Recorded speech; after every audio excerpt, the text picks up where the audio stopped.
and you, the students of B.Ed of the Balughat B.Ed College.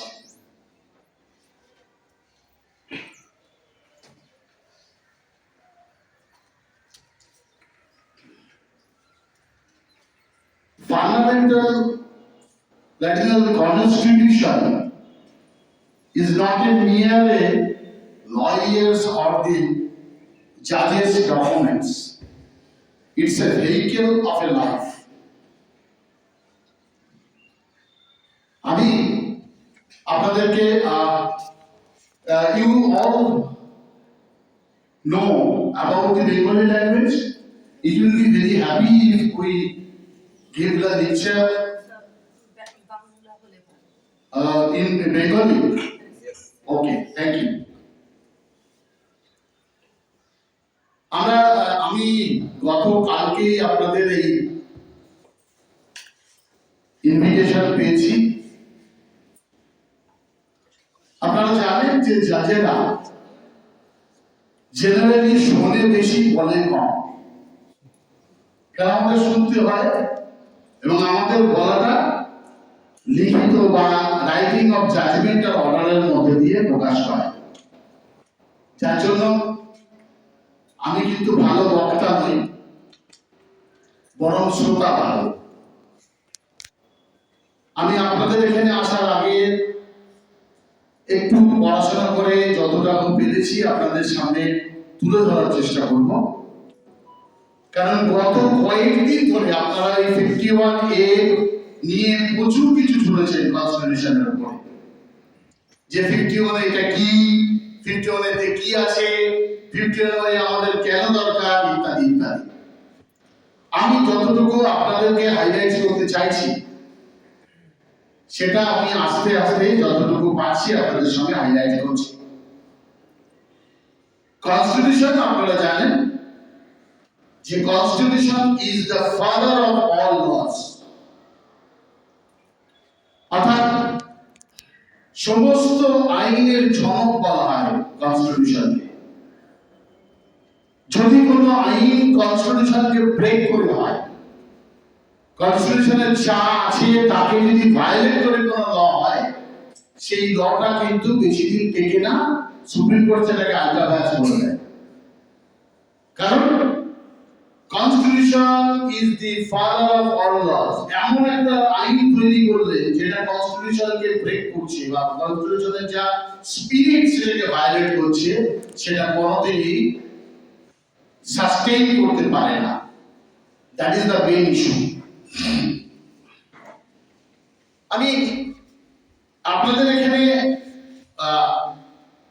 Fundamental duties আমাদের যেগুলো আছে সেগুলো নিয়ে আলোচনা করতে হবে, কারণ আপনাদের এখানে চিঠিতেই বলা আছে যে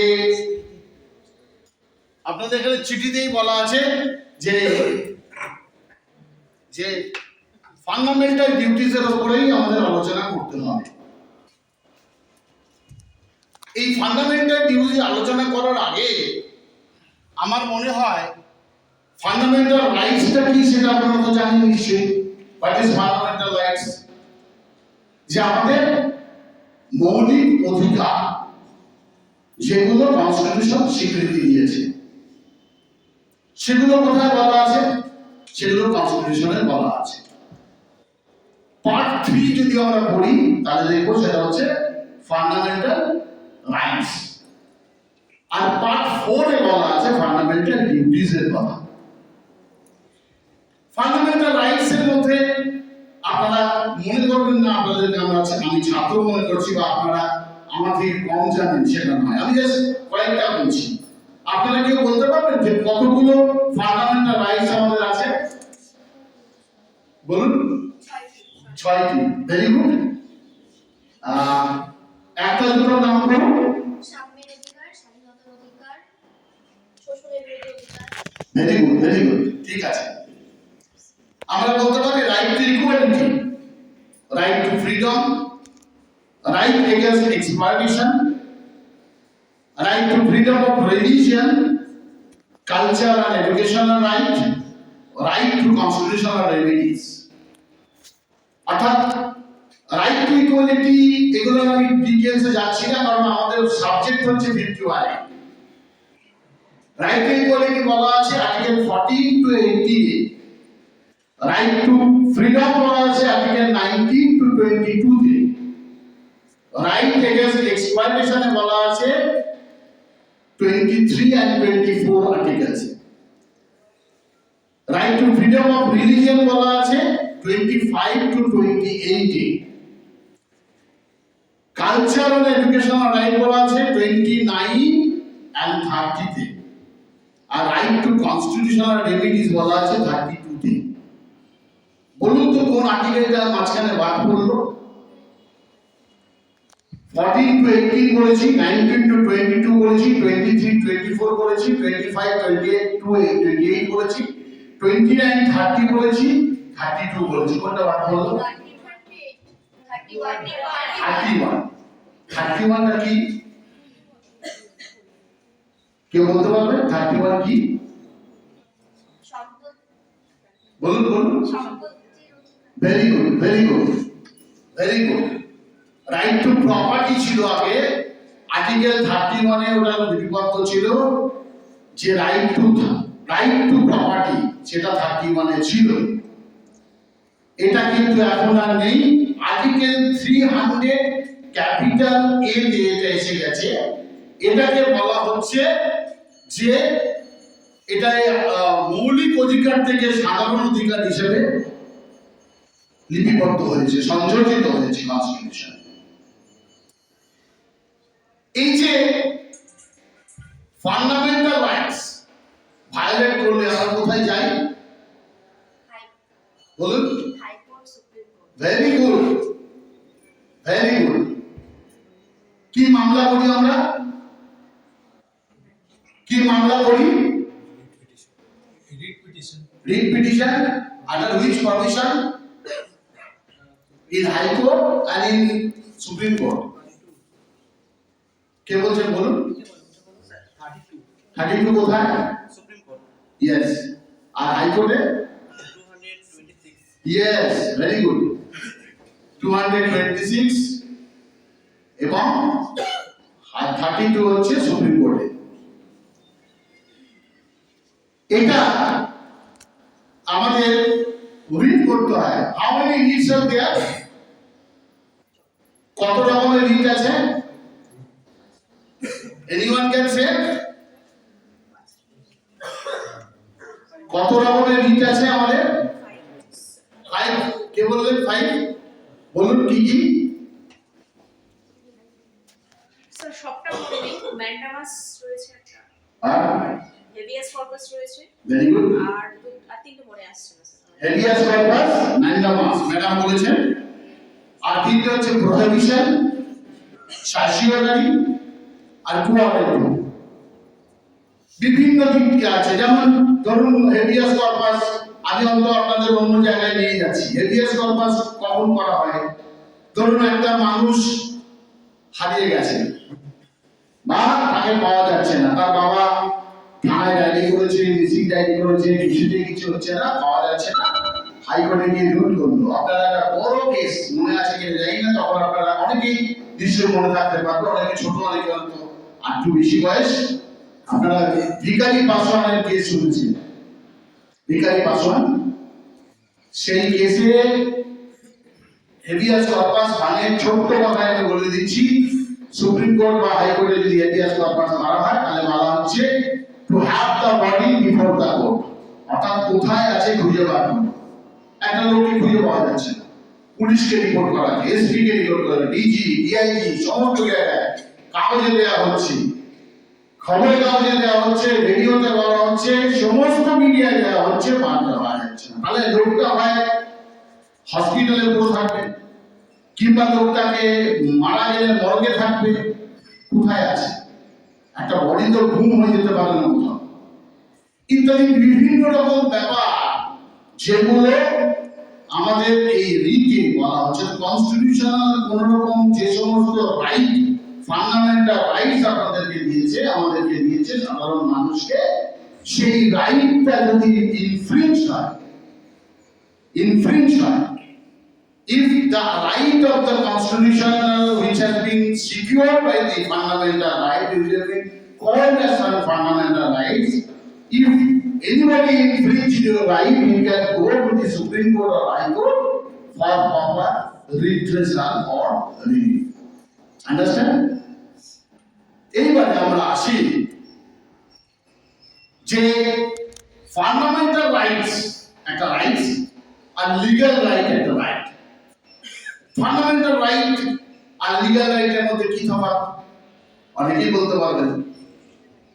ফান্ডামেন্টাল রাইট ইনফ্রিঞ্জ হলে আমরা কোর্টে যেতে পারি, যে আমরা কোর্টে গিয়ে বলতে পারি যে আমার দেখুন এই ব্যাপার আমার এই হয়েছে। Whereas legal right on the other hand guaranteed by the original law passed by the legislature law and can be altered through normal making process, কিন্তু amendment না করে ফান্ডামেন্টাল রাইটসটাকে কিছুতেই আপনাকে রিলিভ দা কোনো কিছু ইনসার্ট করা যায় না। আপনারা দেখেছেন ভারতবর্ষের সংবিধান কতবার অ্যামেন্ডমেন্ট হয়েছে, প্রচুরবার অ্যামেন্ডমেন্ট হয়েছে, কিন্তু ভারতবর্ষের সংবিধান এতবার অ্যামেন্ডমেন্ট হওয়া সত্ত্বেও এটা এত ফ্লেক্সিবল যে তার যে আসল মূর্তি, তার যে আসল ধারণা, তার যে আসল নির্যাস, তার যে আসল বক্তব্য, সেটা কিন্তু ঠিক হয়ে রয়েছে। আমরা যারা কোর্টে জজ বা যারা উকিল যারা আছেন, বিশেষ করে আমরা যারা জজিওকে করি, জাজের চেয়ারে বসি, আমাদের দায়িত্ব হচ্ছে ফান্ডামেন্টাল কনস্টিটিউশনকে মেনে সমস্ত কিছু কাজ করা, আইনকে মেনে, কনস্টিটিউশনকে মেনে, এবং সবসময় আমাদের দেখতে হয় যে কেউ যেন সঠিক বিচার এর জন্য যতটুকু দরকার সেগুলো যেন পায়। যেমন ধরুন, আমি উদাহরণস্বরূপ বলছি, এই যে nobody should be independent of any case, অর্থাৎ ধরুন আপনার একটা এগেইনস্টে মামলা হয়েছে, সেই মামলাতে আপনি গরিব মানুষ বা আপনার লড়ার মতো সেই টাকা পয়সা নেই বা সেই এবিলিটি নেই, সেটাকে গভর্নমেন্ট প্রোভাইড করছে আপনাকে লয়ার। আপনারা নিশ্চয়ই ডিএলএস এর নাম শুনেছেন, ডিস্ট্রিক্ট লিগ্যাল সার্ভিসেস অথরিটি নাম শুনেছেন, যে জেলা আইনি পরিষেবা, এটা কিন্তু সুপ্রিম কোর্টে আছে নালসা, তারপরে রাজ্যে আছে সালসা অর্থাৎ স্টেট লিগ্যাল সার্ভিস অথরিটি, তারপরে আছে Tulsa district legal service authority, তারপর হচ্ছে এসডিএলএসসি অর্থাৎ sub divisional legal service authority. সমস্ত জায়গায় আমাদেরকে বলা হয়েছে যে কোনো কারোর যদি কোনো একটা আসামি ধরা পড়ে এসেছে, তার এমন ক্ষমতা নেই যে তাই সে লয়ার দিতে পারবে যে সে ইন্ডিপেন্ডেন্ট।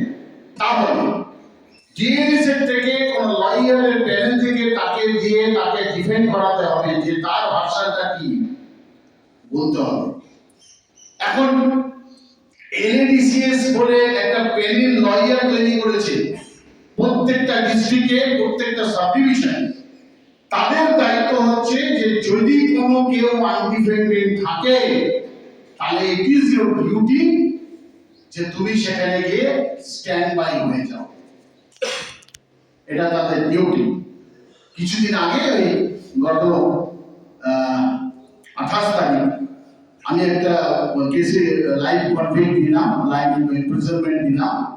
মাকে হত্যা করেছিল কুপিয়ে, নিশ্চয়ই খবরে দেখেছেন, 29 তারিখে ওর পানিশমেন্ট হয়েছে। ওই ছেলেটিকে এলএডিসিএস এর তরফ থেকে ডিফেন্ড করা হয়েছিল, কিন্তু হায়ার কোর্ট ফাইন্স গিল্টি, কনভিকশন দেওয়া হয়েছে। তো এই হচ্ছে, আমি একটু আপনাদের কাছে মানে গ্রাউন্ড লেভেলটা তৈরি করে দিলাম। এবার আসি, যখন কিন্তু এই আপনার আমাদের হলো এই যখন কনস্টিটিউশন তৈরি হলো, এবার বলি একটা জিনিস একটুখানি আরেকটু গ্রাউন্ড লেভেলটা তৈরি করে নিই। আপনারা জানেন যে কনস্টিটিউশন তৈরি হতে, ওর ড্রাফট করতে মোটামুটি 3 বছর টাইম লেগেছিল। So far my memories is concerned, আমি যদি ভুল না করি তাহলে 2 বছর 11 মাস 28 দিন লেগেছিল, headed by doctor B R. Ambedkar. একটা কমিটি ছিল এবং এইটা ম্যানুস্ক্রিপ্ট হাতে লেখা হয়েছিল পুরো ড্রাফটিংটা। যিনি এই ড্রাফটিংটা করেছিলেন তার নাম বলতে পারবেন? এনিবডি? প্রেম বিহারী নারেন রায়জাদা। উনি কিন্তু কোনো পয়সা নেননি, একটা পয়সাও নেননি। শুধু তাই নয়, শান্তিনিকেতনের শিল্পী দ্বারা ওই দেখবেন কনস্টিটিউশনের উপরের মোড়কটা এবং ভেতরে যে সমস্ত শিল্পকলা সব শান্তিনিকেতনের শিল্প দ্বারা করা হয়েছিল। এবারে বলি যে ফান্ডামেন্টাল রাইটস যখন হলো, যখন কনস্টিটিউশন 1949 সালের 26শে নভেম্বর, যেটাকে আমরা কনস্টিটিউশনাল ডে বলে পালন করি, সেই দিনকে কিন্তু কনস্টিটিউশনে আপনার ফান্ডামেন্টাল ডিউটি বলে কিছু ছিল না। এটা পরবর্তীকালে ইনসার্টেড হয়েছে। বলছি কেন এটা হলো?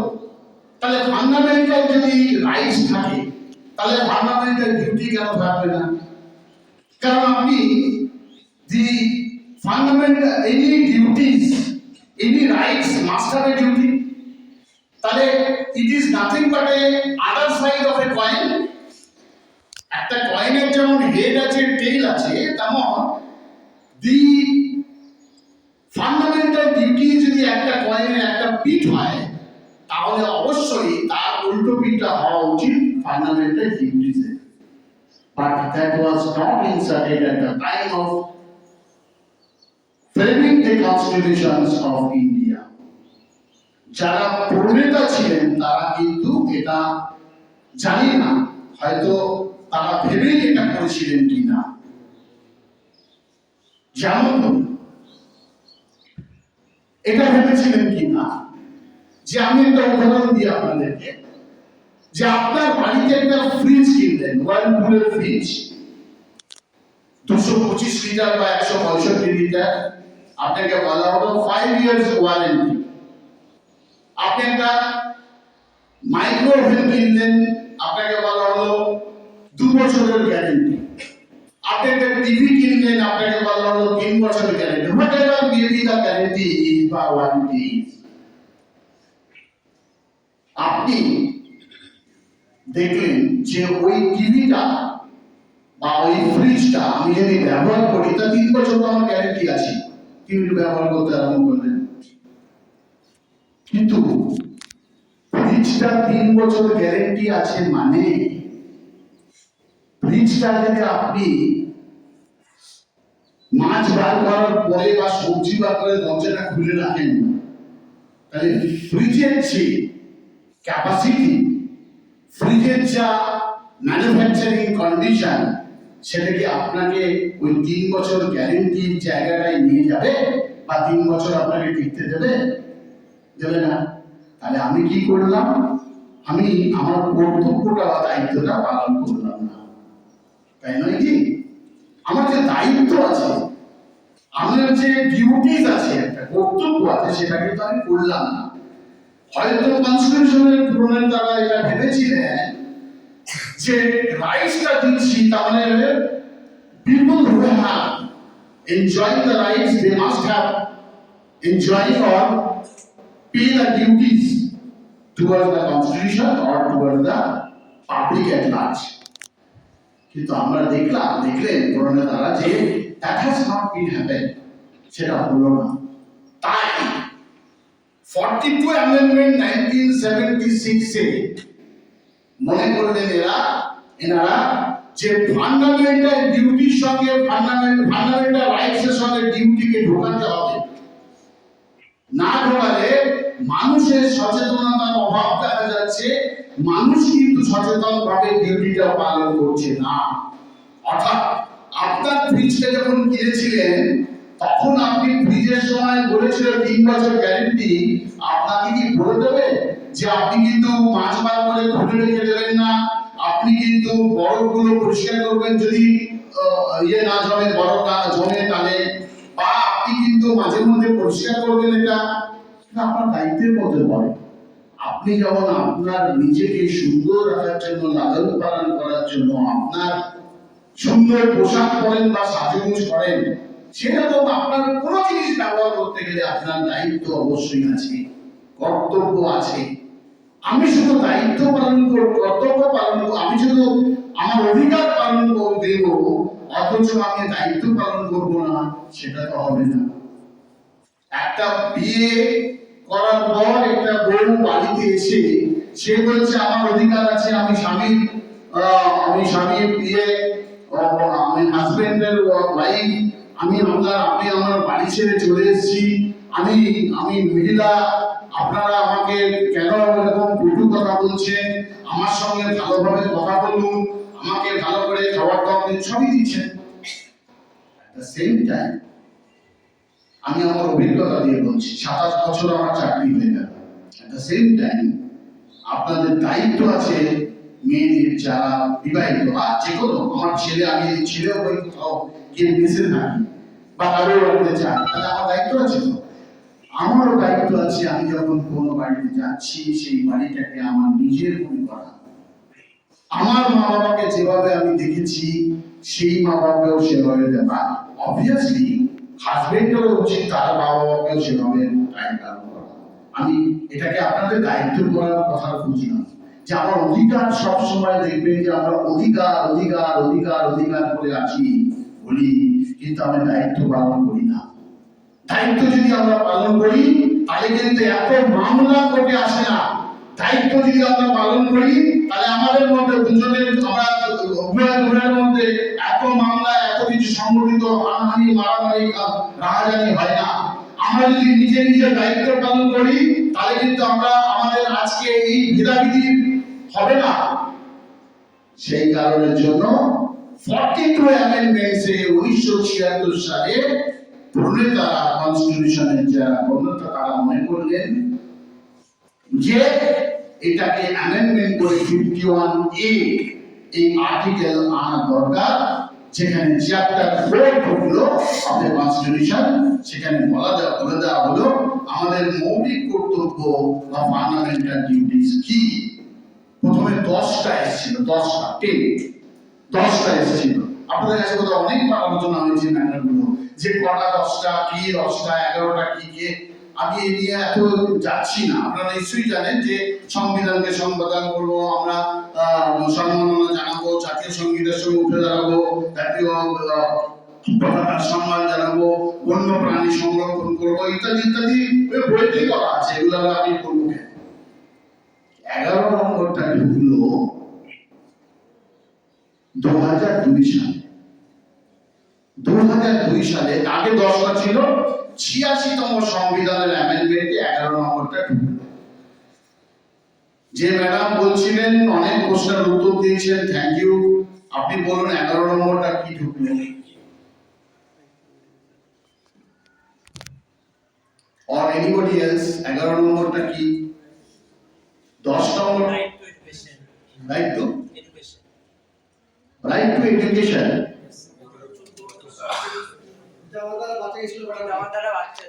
Yes, that is correct. একদম কারেক্ট। 6 থেকে 14 একদম।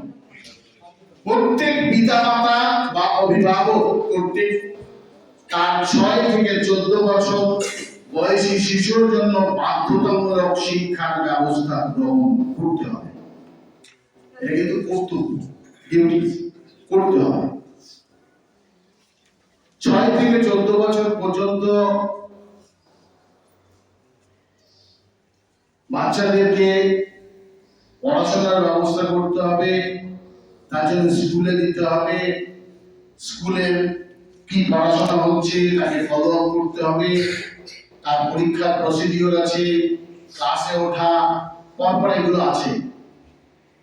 কিন্তু আমরা লক্ষ্য করছি এবং কমিটিও একটা আমরা বানিয়েছি। আপনারা জানেন না, আমি বা মাস্টারমশাইরা বা দিদিমণিরা বোধহয় এই জিনিস কোনোদিন পাইনি। যে জিনিস আমরা এখন ফেস করছি, যে there are so many dropped out students during the period of during the tenure of the school life. কেন হচ্ছে? এটা কিন্তু আমাদের কাছে একটা ব্যাধি